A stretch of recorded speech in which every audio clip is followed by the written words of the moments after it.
Hey, everybody. Welcome in to another episode of Building the Pride. Before we start the show today, got some news. We have our first sponsor on the show. Building the Pride, brought to you by Walton Goggins Goggle Glasses. Because if your goggles ain't Goggins, they don't belong on your noggins. It's a joke because I think that the wording is funny. Also, learned when I looked this up to make a joke out of it, he actually has a company that makes a hybrid sunglasses and skiing goggles product. It's real. They're real. I can't believe it. It's crazy. So I'm just test driving this joke for tomorrow on my Star Wars podcast. In all seriousness, I'm here with you today, solo again, because Mike had a death in the family. He and his immediate family are fine, but they lost somebody close to them, and he's not able to be on the show today. So once again, you're stuck with me, and I'll do my best to keep you entertained and up to date on the news and notes around the NFL and with the Lions. So let's see. News and notes from around the NFL. Not a lot, because nobody's getting hurt, nobody's getting fired, nobody's getting signed or traded. There's a little bit of rookie camps stuff, a little bit of OTAs, that type of thing. So the hot budget news, the hot big ticket items in the NFL right now, apparently the Pittsburgh Steelers are attempting to trade for Miami Dolphins tight end Jonnu Smith because Arthur Smith, their OC, has worked with him in the past. You guys have, I don't understand it at all. Like, they have Darnell Washington. Things are looking up. Interesting take on this week, but I'm glad that Dr. Detroit is as positive as always. So, yeah, news and notes around the NFL. Not much is going on. So, as it should, it's the off season. But the big ticket item this week, they are looking up to see where the turds are coming from. Interesting. Never heard it phrased that way before. But the big ticket news this week is that Lions All-Pro center Frank Ragnow, yeah, it is just a bummer week, has retired from the NFL. So I have what he said in his Instagram post where he announced it. He says, "These past couple of months have been very trying as I've come to the realization that my football journey is ending and I'm officially retiring from the NFL. I've tried to convince myself that I'm feeling good, but I'm not, and it's time to prioritize my health and my family's future. I've given this team everything I have, and I thought I had more to give, but the reality is I simply don't. I have to listen to my body, and this has been one of the hardest decisions of my life. The Lions organization has been absolutely incredible throughout this process, and I can't emphasize this enough how grateful I am for this team and all the fans. It was an absolute honor going to battle for you all." And it was an honor to have him. This was, Frank Ragnow and Taylor Decker are the two bright spots from the Bob Quinn era. Maybe the only two. And now two All-Pros missing from the O-line with a team whose identity is who's the other All-Pro?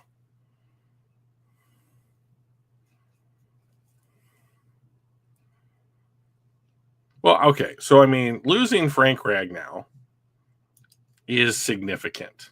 He is one of, I don't know how you want to determine who the best center in the NFL is, because we don't really have stats for offensive linemen. But he is up there. Oh, Zeitler. We had Zeitler for 1 year. I mean, he was a great signing, but this is like Zeitler was like a layover when you find something to do while you're waiting for your another flight. It's not like he was an institution in Detroit. But I hear what you're saying. If Frank Ragnow has been discussing this with like his agent, his family, and the Lions, it would shed more light to me on the decisions that they made in the draft. I would think that they would not go into free agency and do something like what the Bears did, where they signed Drew Dahlman from the Falcons. That would have been a great replacement for Frank Ragnow. But I don't know that they want. I think he got something like $18 million a year. That might be too high. I took a look at the center contracts today. Drew Dahlman, he's getting 14 a year, so that's roughly what Frank is getting. I think Frank's getting 13.5 this year, and he was on the books for 16 next year. Well, that's not the case anymore. So Frank Ragnow. So he carries a 8.4 dead money hit, which I think the Lions have to take because that's a guaranteed money that you have to pay out. Let's see, 4.8.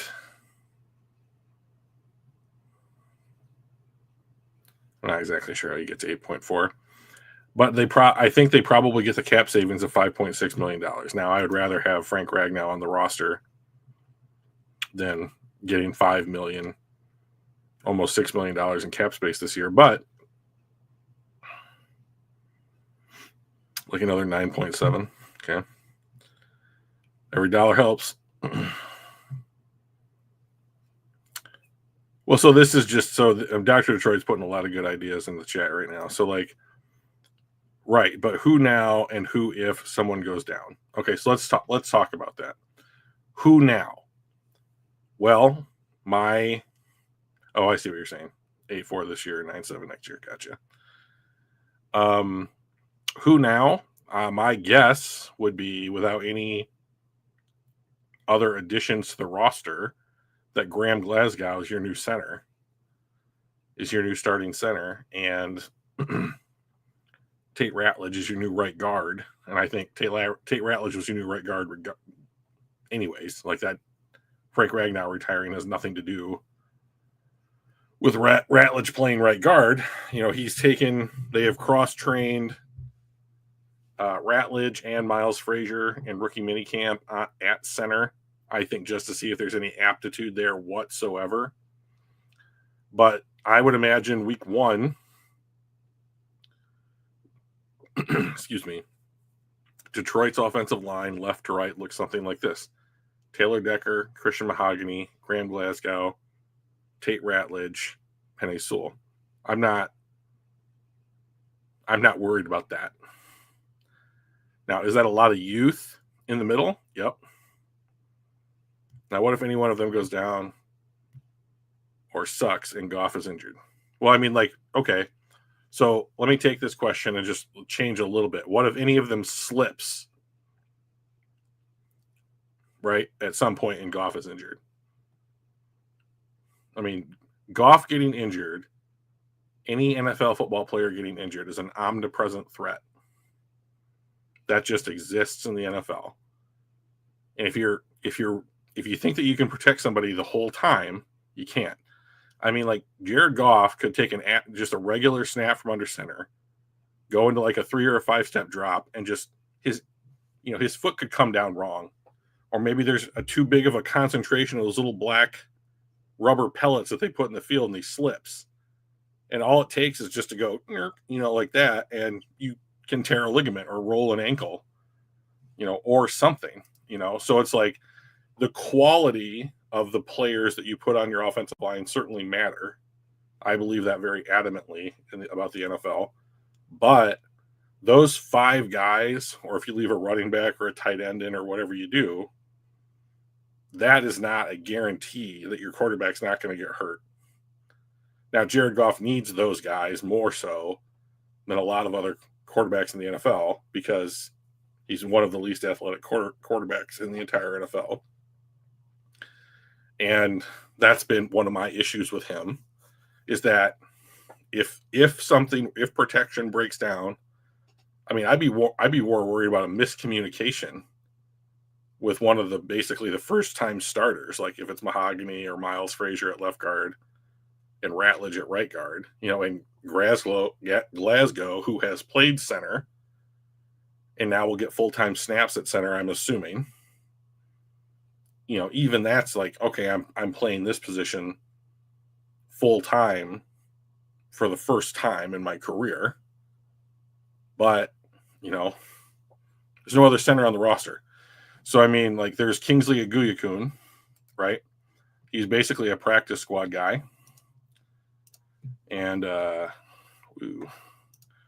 we have Michael Niese, Niese, who they have continued to sign. He was hurt all last year. And there's like one other guy.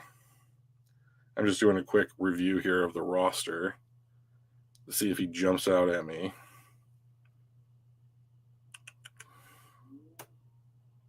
Not jumping out at me. Doesn't matter.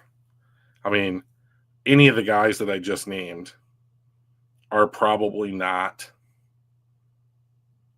good enough to be a full-time starter on any offensive line in the NFL. But they're probably high-quality backups. Danny, I got a bone to pick with you, dude. I was still talking to you when you just walked out the store today. So, I mean, like, it was just like, no, I'm done paying. And Drew, you're dead to me. And you walk out the store. So, like, I'm not saying that hurt my feelings. But Ratledge has been playing center in OTAs, but who knows when he's going to be ready for the season. They didn't draft Tate Ratledge. They didn't draft Tate Ratledge to be a first-time center conversion as a rookie. They're going to play Graham Glasgow at center, who has played center for them in emergency situations, who has been on the team for years, who understands the offense, who can point out all the alignments and help get the rookies basically on either side of them lined up correctly. That's who's going to be the center. They're cross-training Tate Ratledge and Miles Frazier, in my opinion, to see if either of them have any aptitude for the position, so that in the eventuality that Graham Glasgow is hurt, they have an emergency replacement who is effectively a starter. Okay, so like Ratledge is very, very big, right? He is bigger than Frank Ragnow, right? So Frank Ragnow is listed at 6'5", 309. Okay. Now I don't know that this is what Frank Ragnow weighs today walking around, but like this might be like his combine stuff from whenever he was at the combine, but like Ratledge is 6'6", 320. So like at a similar point in their careers, they are virtually the same height, and Ratledge has 10 pounds on Ragnow. So, yeah, they're similar. They're similar builds. But, like, I think that everyone's trying to make, not in the chat, but, like, in the media and, like, in the Lions community, I think that, like, everyone is overthinking what is going to happen here. Like, so Dr. Detroit pointed out that Glasgow was not good last year. Yeah, he played left guard. Like, he's been primarily a right guard his entire career. First time in Detroit, then with Denver, then back with Detroit. So, yeah, Ragnow started at right guard in his rookie season, right? So maybe Ratledge is a year 2 center. He'd be an enormous center. I mean, like, I think Creed Humphreys is bigger than 6'6", 320. I'll go check just real quickly. Creed Humphreys is 6'5", 320. So he is Tate Ratledge 1 inch shorter. So don't know how much difference that makes. Probably not much, right? Jared Goff is 6'4". So it's not like the kid from Bama who's in Carolina, Bryce Young, who is 5'10" on a good day. Behind someone who's 6'6". That's an 8 inch. It's an 8 inch difference. Jared Goff has a 2 inch difference, but Jared Goff can't move around very well.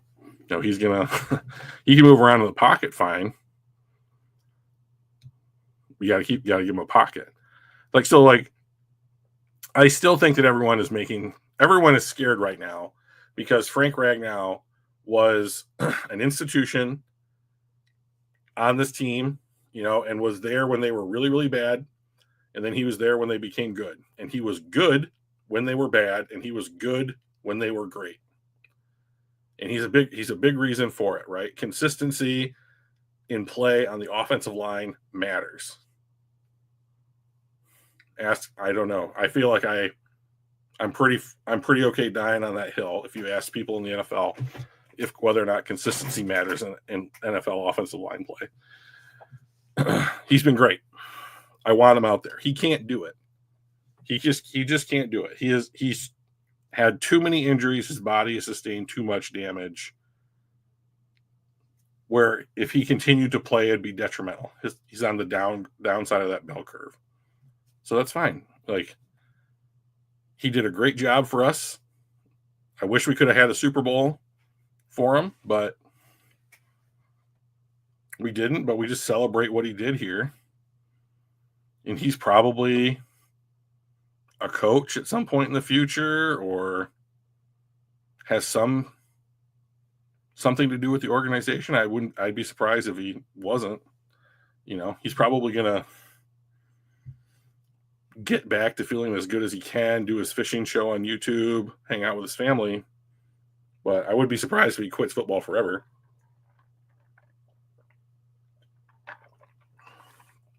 Oh, that's good. So refreshing. So my guess is, and I'm pretty optimistic about Decker, Mahogany, Glasgow, Ratledge, Sewell. I mean, Decker and Penny Sewell are still great.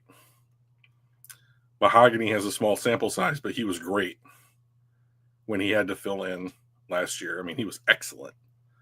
So, I mean, if his PFF grade dropped 15 points, he'd still be awesome. So, and if Ratledge is as advertised and you play him at a position that he's familiar with, okay. And you put Graham Glasgow at center where it's probably not his best position, but Mahogany, Frazier, Ratledge, and Graham Glasgow, if you ask them where they prefer to play on the line, they probably all say right guard. I mean, this team has 4 right guards that they have to play across 2 guard spots in center. Now, they'll probably look for a center day 1 or day 2 in next year's draft or free agency. Center is one of the positions that top of the market guys make it to free agency.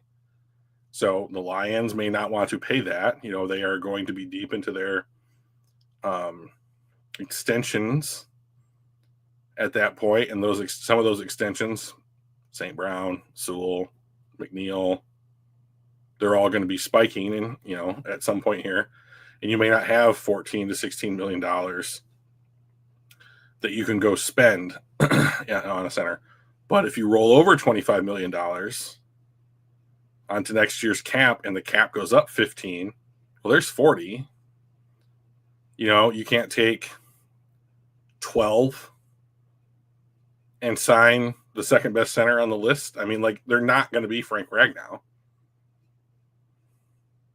Yeah, so that's good. And like, you better hope that the center is the best player on the board when the Lions draft, or that he's the best player on the board plus or minus 3 or 4 players, because otherwise Brad's not taking him. So he's not going to prioritize a position in the draft. He's just not going to. He's going to draft the players that he thinks fit the culture of the team, regardless of position. And he's willing to pay through the nose in order to go do that at any point in the draft. So if we are drafting 18th, that means that we missed the playoffs. So that's not happening. So, I mean, our center retired. Our quarterback didn't get hurt. I mean, this is not the type of injury that loses you 4 games, in my opinion. I mean, I love Frank Ragnow. I think he's a warrior. But, I mean, I still have the Lions winning 15 games this season. They won 15 games last season with a team that was decimated by injuries, like 2 or 3 spots deep across multiple positions on defense.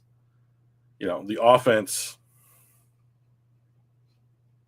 now, I mean, if you'd asked me last week, I would say the offense is better. Usually a great spot for a center, maybe a move a bit for a left tackle. Yeah, it's certainly possible. I mean, what would help that is if there were a ton of highly touted prospects that come out next year all at the same time. Arch Manning, I don't think that the wide receiver from Bama, is eligible to come out. Otherwise, he'd be a great one to push everybody else down the board. Ohio State's wide receiver,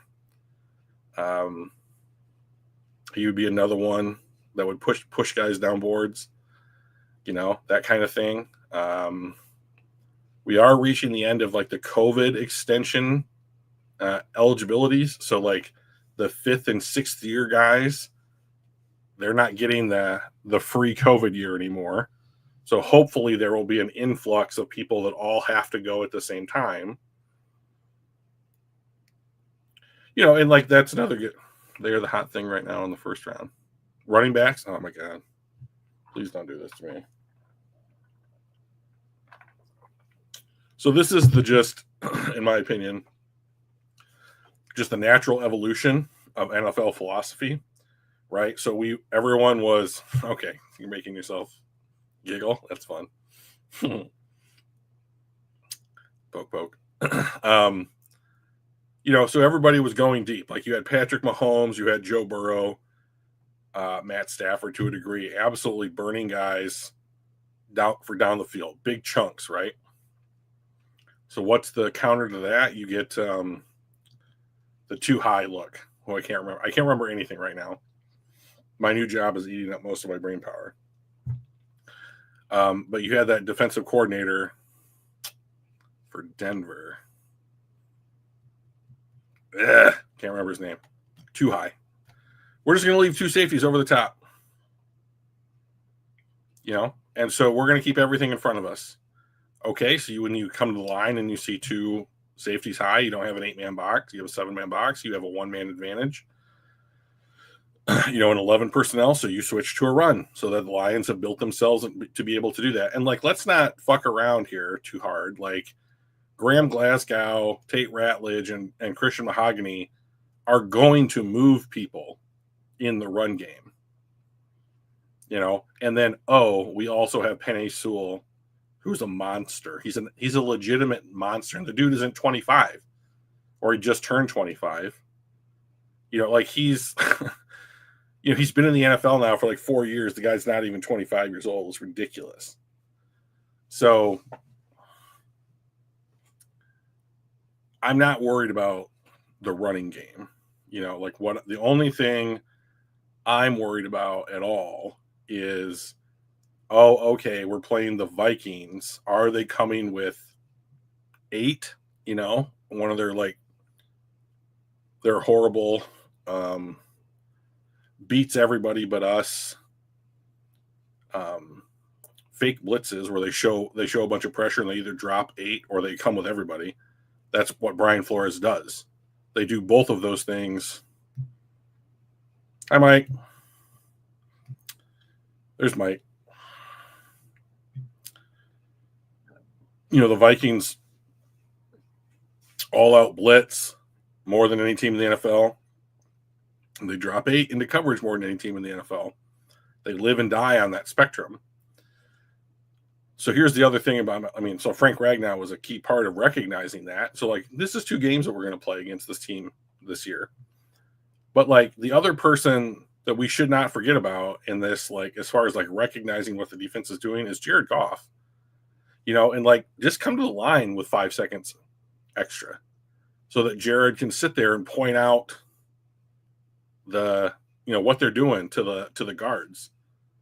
And it's just June, right? So we have 3 months, June, July, August, and then part of September. So we have 12, 13, 14 weeks before football starts. That's a lot of time to practice, be on the phone, talk to coaches, understand what you're going to need to do, and at least some level, some fundamental level of, okay, if they block me if they come at me one-on-one, I do this. If they're going to run a stunt, I do that. If you can get this thing down to look at these 2 things. If you can do these 2 things, that's 95% of the things that you're going to see over the course of the year. And then if someone goes really into their bag, on a defensive line or a crazy, where are they coming from blitz or whatever, okay, that's a sack, or it's a strip sack, or it's, who knows, a fumble return for a touchdown. Those things matter. I'm not trying to say that they're never going to happen, but they can happen now. They can happen when Frank Ragnow was playing, but he was also very good at recognizing them and knowing what to do, and I also don't think that if Frank Ragnow is going to make himself unavailable to his friends and other people on the offensive line, so if Tate Ratledge wants to call up Frank Ragnow and be like, hey dude, what do I do in this situation? At some point during practice or whatever, before a game, he's going to take that call. I just think that the sky is not falling, but it's cloudy, so.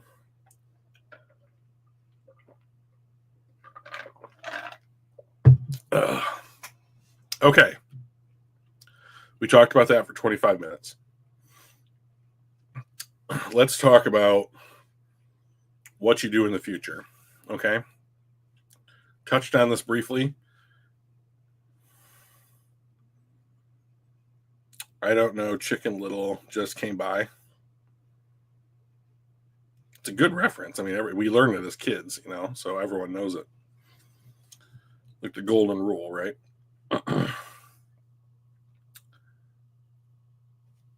How high do you put, quote unquote, this need on the Lions? We need to address this list, roster priorities at some point once the season is over. You're not trading for a center that's worth a damn, right? First of all, there are not that many of them in the NFL that are out there that are good. So that's one thing. Having a center like Frank Ragnow means a lot because there are maybe 10 centers in the NFL that are quote unquote difference makers, right? Same thing with tight end. If you can name me more than 10 tight ends that are well, as a defensive coordinator, you probably need to acknowledge this guy exists. I'd have that conversation. I agree, it is what it is. So it's a loss. It's not a position that NFL teams usually spend a lot of money on. Frank Ragnow was the first exception to that, in my opinion. He got paid, then Creed Humphrey got paid, then Cam Jurgens got paid. But you just saw what the number one center on the free agent market got. It was 14 a year. That makes him 4th on the AAV for his position group.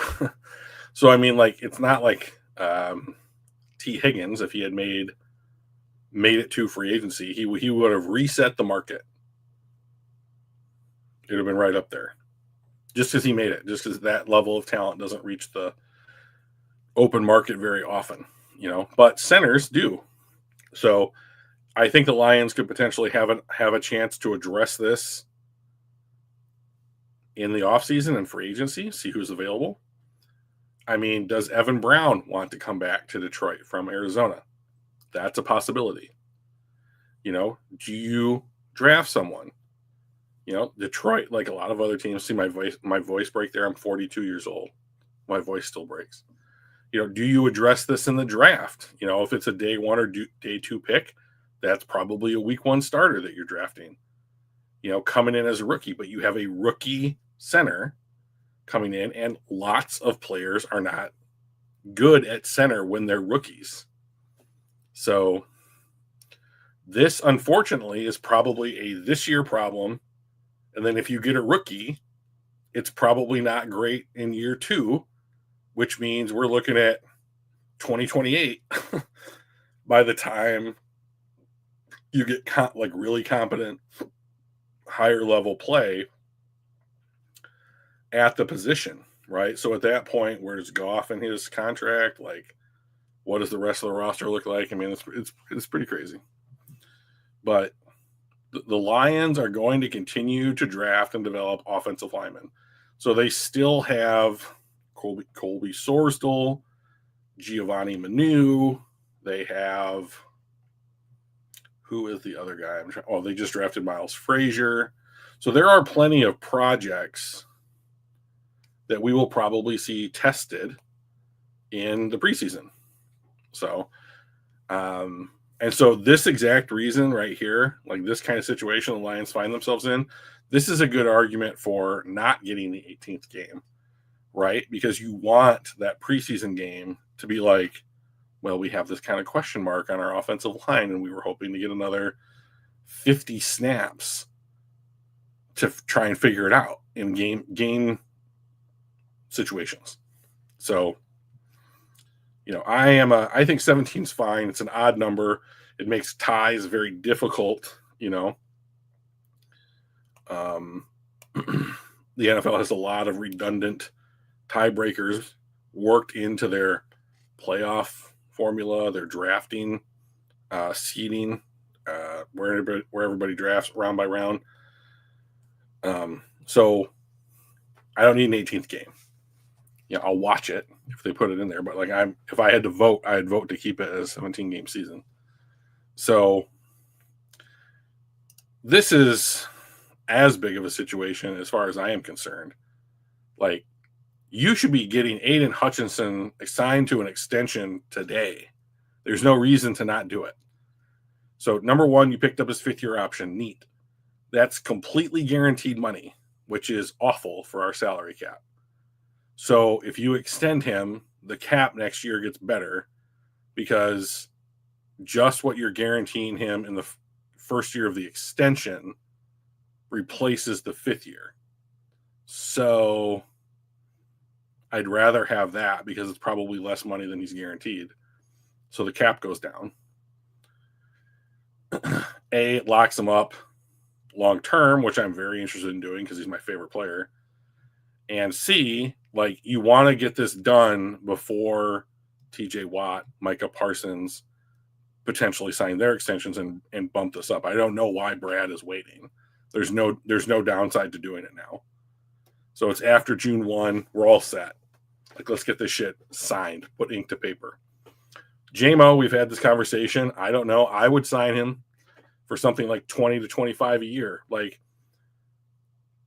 I get it. He was hurt. There was the gambling thing. He got caught in some guy's car with a gun that was under the seat. It's a huge problem for people. Never went to jail. The NFL gives a shit about more shit about the gambling thing than they do the gun thing for sure.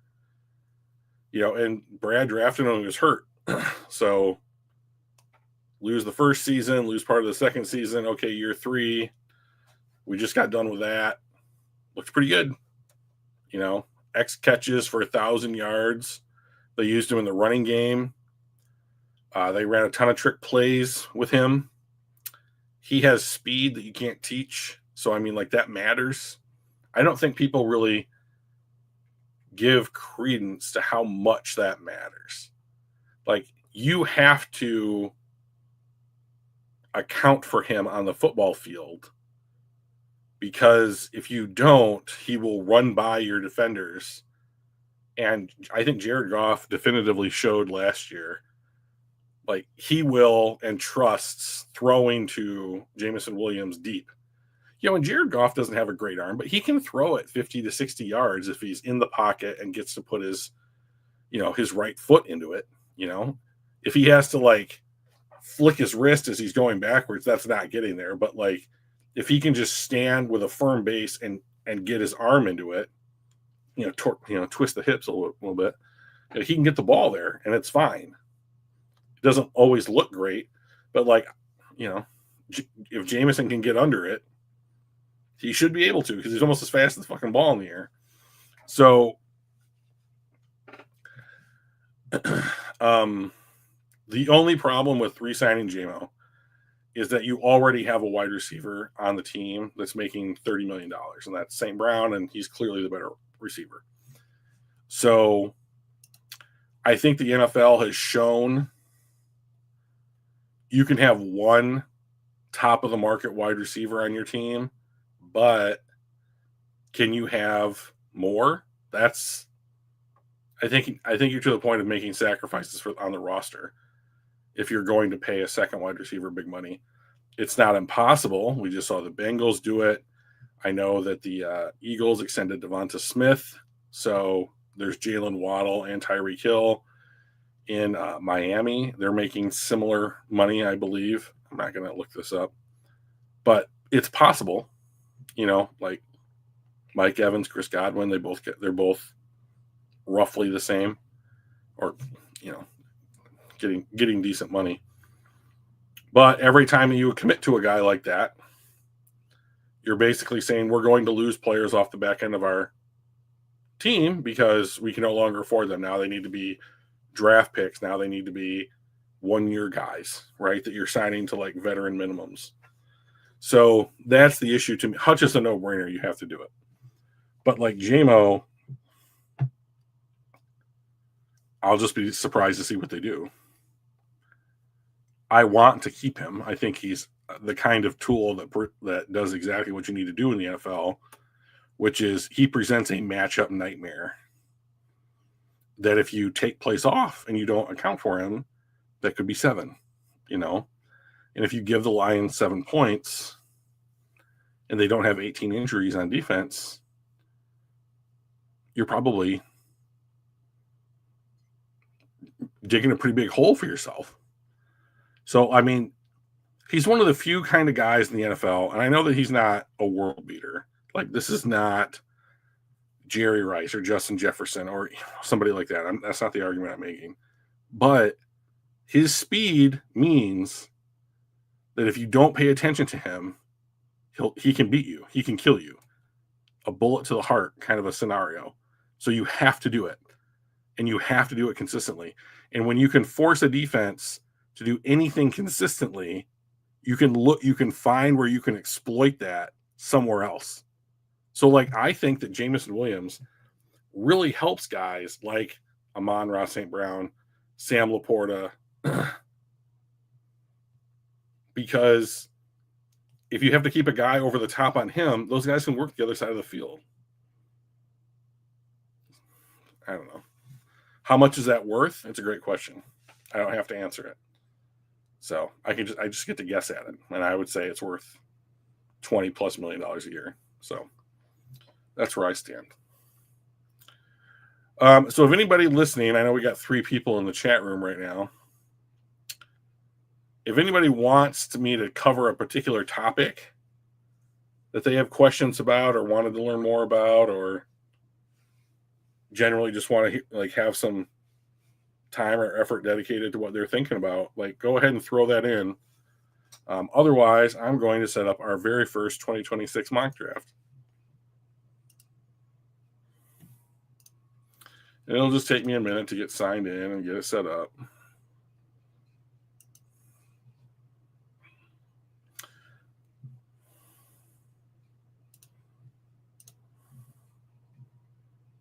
All right. Present. Share screen. Select the window. Come back here. Add it to the thing. Go back there. Go back there. Make it bigger because you always yell at Mike to do that. You made it smaller, you idiot. Okay, so first things first. PFF's mock draft simulator. Not the best simulator I've ever seen. But for us, we'll do it right now. I want to say this because I feel like I have to say it. I lost 2 people because I set up the mock draft. How dare you? This is not about guessing who the Lions are going to take. This is about learning names, what teams they're on, who we're thinking could be on the big board at this point, in the season before college football starts. So we're gonna just start it off. So if you're the one person still with me, I really appreciate you.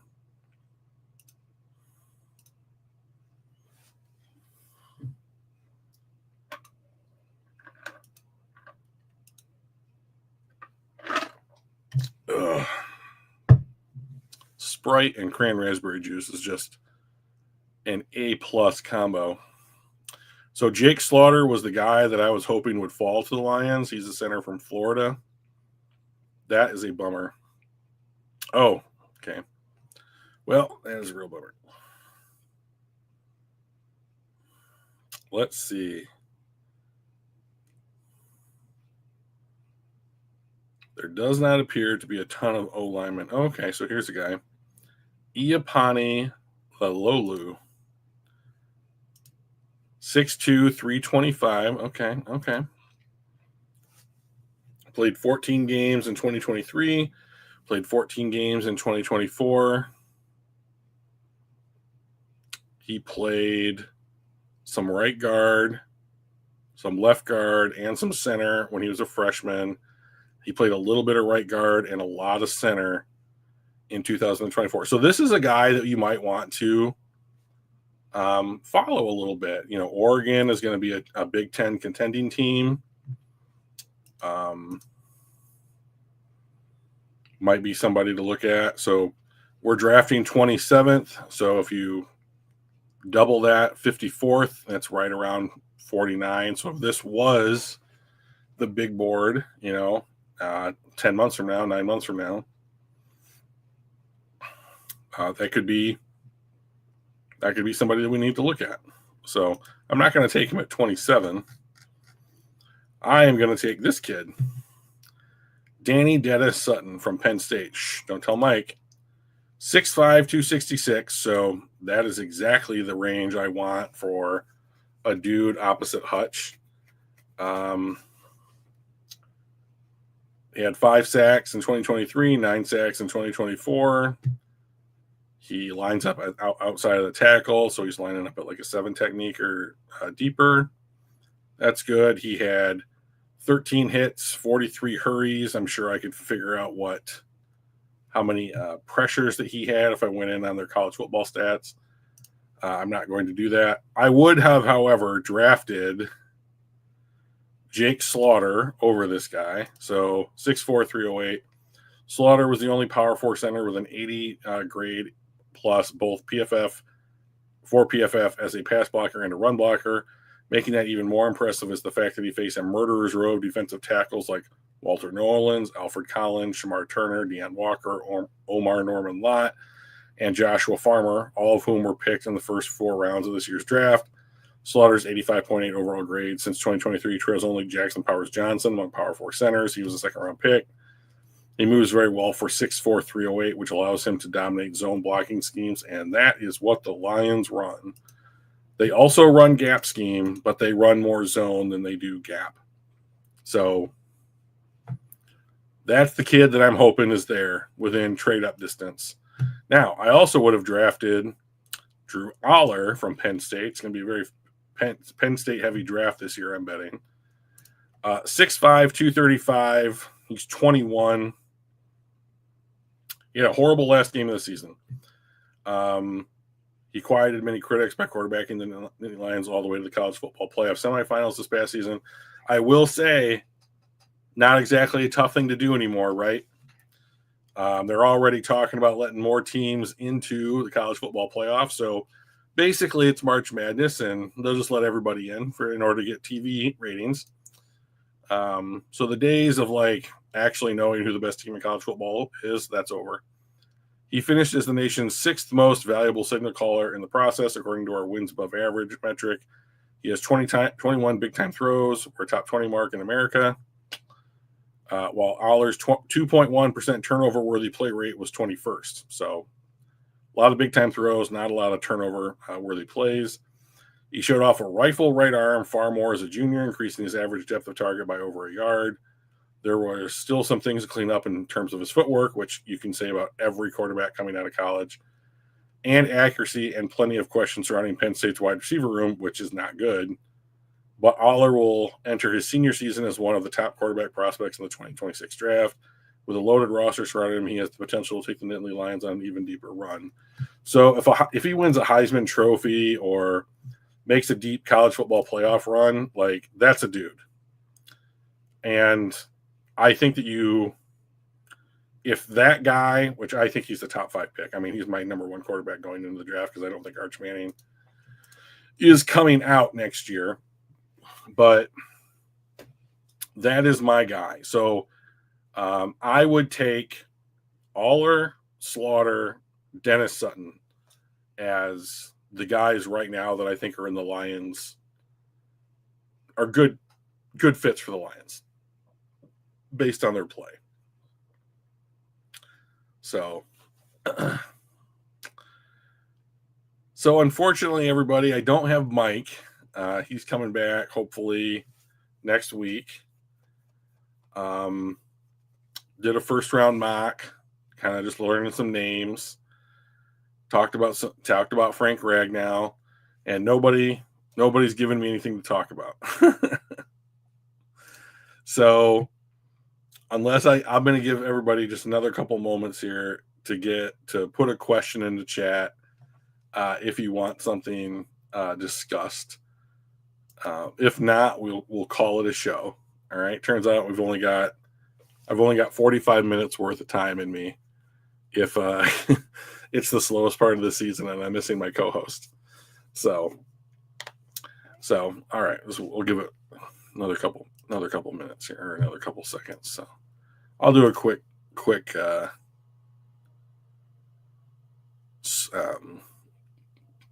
scan of Twitter here real quickly.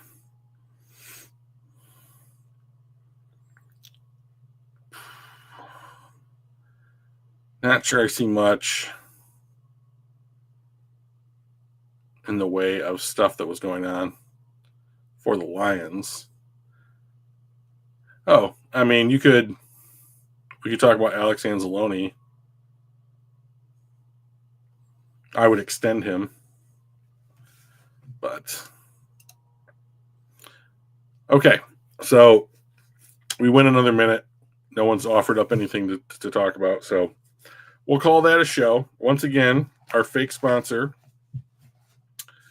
Walton Goggins goggle glasses, because if your goggles ain't Goggins, they don't belong on your noggins. Once again, they are not an actual sponsor of the show. I just learned that it's an actual real product, but I thought it was hilarious, and I thought it would be funny to have a fake sponsor. So there's our fake sponsor. All right. We'll talk to you guys next week. We'll be here Tuesday at 7. Mike will probably not like it unless I say, subscribe, like, whatever else people say to get people to lock that stuff up. Pay attention to us, basically, and then help other people pay attention to us. So anyways, thanks you guys for popping in. Dr. Detroit, you made a lot of great comments. Danny said something once. That was nice. So see you guys next week. All right.